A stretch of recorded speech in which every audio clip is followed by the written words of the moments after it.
You've got more going on inside of you than you could ever begin to realize. The powers that you have within you are immense. When you have your plan of action, I suggest that if you're just starting out on a particular goal, give yourself a 3 to 5 year perspective. I'm ending my 5th year and going into my 6th. Don't even look for results before that time. Why? See, we live in a time, ladies and gentlemen, where people want instant gratification. They want it right now. They want a quick fix. Give it to me now. These complicated programs on television with a few commercials here and there solve everything in 30 minutes. Wow, we wanted it fast yesterday. It's not like that. You've got to have patience. You've got to know that your time is going to come. You've got to know that as you work diligently and meticulously, people might come by and not see it. That's okay. It doesn't matter that they don't see it. What matters is that you see it and you're anxiously awaiting its arrival. You know it's there. Like Picasso, he knew when he looked at that big boulder that there was an angel in there waiting to be revealed. He was going to get to it. That's how you've got to look at your dream. You're going to get to it. See, most people don't have vision, ladies and gentlemen. Most people look at things just the way they are. They judge according to appearances. No, you've got to have the kind of faith and vision that knows it's there, even when it's not visible. As you work diligently day after day, things may not be working out right, and that's okay. Just keep coming back. Keep going back to the huddle. Keep coming back. People may look at you and say, hey, why don't you stop? Why don't you try something else? They used to tell me that. Why don't you try something else, Les? Come on, Bobby, look how long you've been doing this. Come on, give it a break. You've never done this before? Man, come on, give yourself a break. Who's going to pay you that kind of money? You thinking people are crazy? No, this is what I want to do. This is where I want to go. This is my calling. I've got to do this. It'd be great if you support it, but if you don't, that's okay. You've got to stick to your stuff because people will convince you to give up on what you want to do. You'll convince yourself because it doesn't happen right now. So what you've got to do during those times is hang on in there.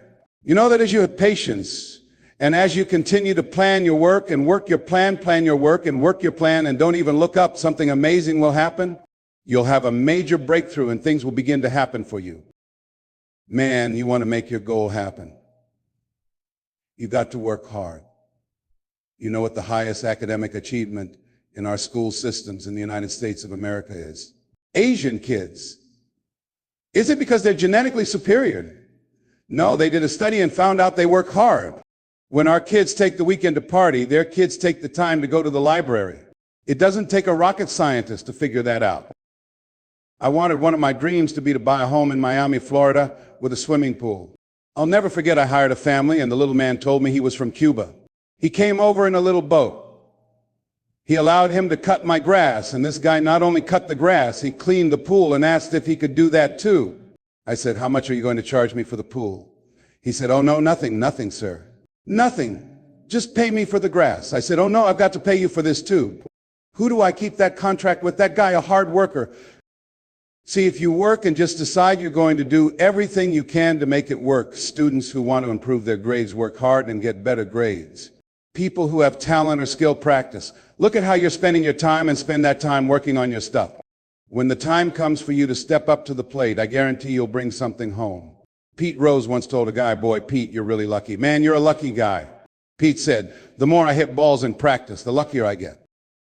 So, as you decide to look at your time and how you're spending it, because how you spend your time shows who you are, what is the center of your life. How much time do you spend working on your dream? Working on what you say you want to do? How much time do you spend doing research on it, looking at it, finding out what's happening in the marketplace, seeing what the competition is doing, thinking about how this will be done 5 years from now, 10 years from now? See, we've got to start thinking and projecting ourselves ahead. Ladies and gentlemen, if we strapped everyone down in a chair and kept you there for 2 years without letting you walk, and then one day we opened the door and said, you can go now, I guarantee you wouldn't just be able to stand up and walk out. Why? Because you haven't been walking. The same thing happens with our brains. If we don't challenge ourselves to think, if we don't challenge ourselves to stretch, if we don't say, come on, tell me what I need to be doing, and just keep going until we force ourselves to get a breakthrough, we won't grow. We need to be in experiences that create a shift in our consciousness. When it happens, something changes in you. You just start flying around everywhere. And you've got to have people around you who are on that level. So yes, work hard. Develop yourself. Develop your plan of action. Have a backup plan of where you want to go and what you want to do. Become flexible. Be an innovator. Be creative. Take it to another level, to where it's never been done before. Feel that you are the one. I believe in a leapfrog theory where you just jump out there and say, I'm the one. Be aware that you'll have to modify your plan because new situations will arise, things you didn't anticipate. See, if you don't have enough insight or courage to move on when you've outgrown your position and you don't recognize it and you don't move on to the next level, I believe that if you're worthy, life will move on you and push you to where you need to go. Don't let life just move on you. Be one of the people who is choosing their future. These are the people who say, wait a minute, life doesn't have to move on me. I'll move on it. These are the people who've realized, okay, this is what I've got to do. Then what I'm going to do is this. And that takes us to the next step. If it's hard, if there's something that you're facing, some decision you've got to make, something that's very difficult, very challenging, here's what you've got to do. Keep moving forward. What I'm suggesting is to face the fact that it's hard and go through with it. Do what you've got to do. Sometimes, ladies and gentlemen, it will make you cry. Sometimes it will hurt deep inside. A man said that in times of adversity, you don't have an obstacle to deal with, you have a choice to make. That's what you have to do when it's hard. You have a choice to make. I had a friend that I loved very much, and I had a choice to make. It was a hard choice.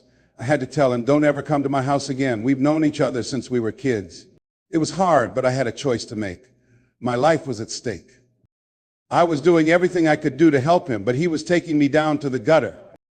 He was too powerful for me. I couldn't help him. I could only hurt him. I said, no, no, no. You must go. He knows I love him. I'm the only person who never gave up on him. I said, I know, but now you've got to stand on your own. I can't do it anymore. I've done all I can do. Go. He said, come on, man. We've been together since we were kids. I said, I know, but the person I know is not standing in front of me. I don't know who this person is, and whoever this person is, you must go.